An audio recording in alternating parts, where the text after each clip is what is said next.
How to create a YouTube channel. Hello everyone, welcome back to our channel, and today we are back again with a new video.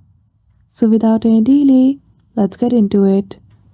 For that, firstly open YouTube application. Click on your profile icon at the bottom right corner.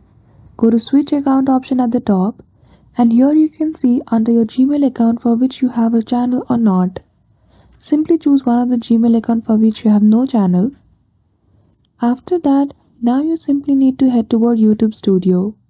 So go to any one of your web browser and search for www.youtubestudio.com. You will see the option of YouTube Creator Studio. Simply go to that. Now switch your account and log in with the Gmail account which you just choose in your YouTube app. After that, simply click on Create a Channel. It is because under this Gmail account we don't have a channel. After that, you will see this window.